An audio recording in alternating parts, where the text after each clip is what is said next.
Happiness is a byproduct. It sounds paradoxically, but it's true. Let me try to explain why.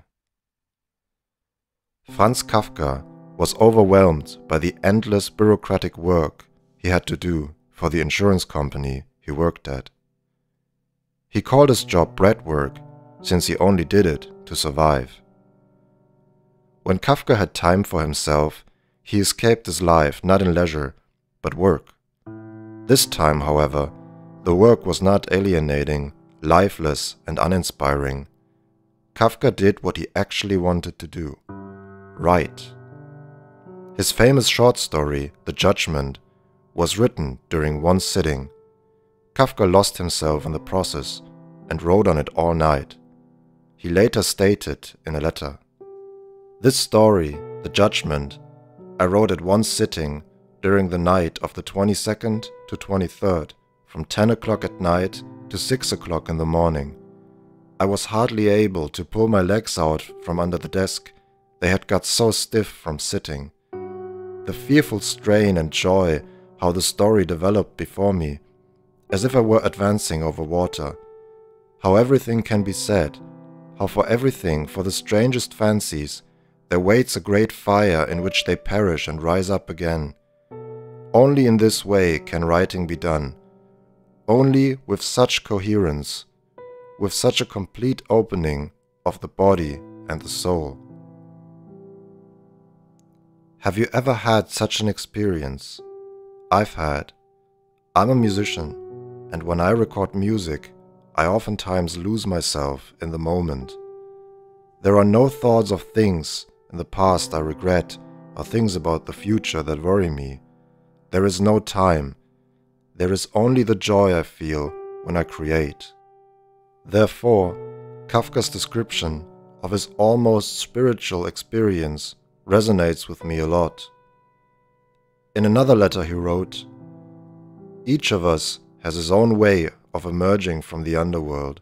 Mine is by writing. That's why the only way I can keep doing, if all, is by writing, not through rest and sleep." One beautiful aspect of art is that it can be inspired by the most gruesome aspects of our existence. It turns the horror into something beautiful. It transcends suffering. Think about how many songs had been written on topics such as war, depression, breakups, drug abuse, toxic relationships, etc.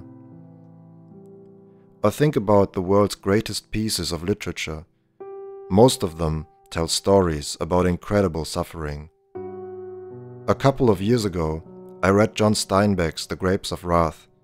It tells the story of a family trying to survive during the Great Depression in America.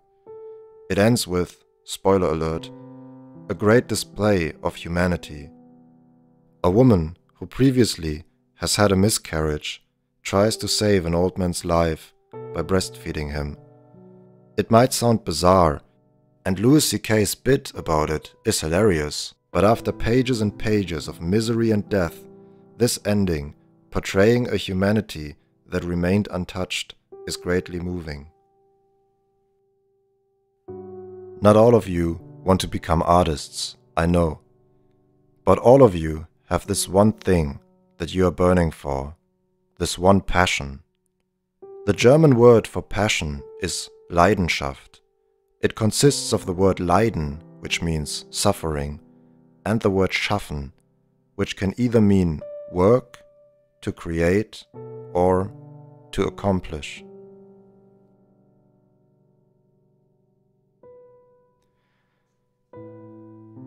Whatever it is you truly want to do, imagine how horrible your life would be if you never pursue it until it's too late. Imagine all the wasted potential, the disappointment. Imagine the regret. Alan Watts once said something along the lines of, "Imagine the thing you would do if money wasn't an issue anymore. Then do it." Happiness is a byproduct. Instead of chasing it, we should look for the things that give meaning to our lives, the things that make the suffering worthwhile. Once we started pursuing our dreams and get used to the hard but rewarding work, we experience a true metamorphosis of our lives and ourselves. Some of you will not just be surprised, but outright shocked about what you're capable of. There is so much potential, you wouldn't believe it. Stop wasting your life. Start living.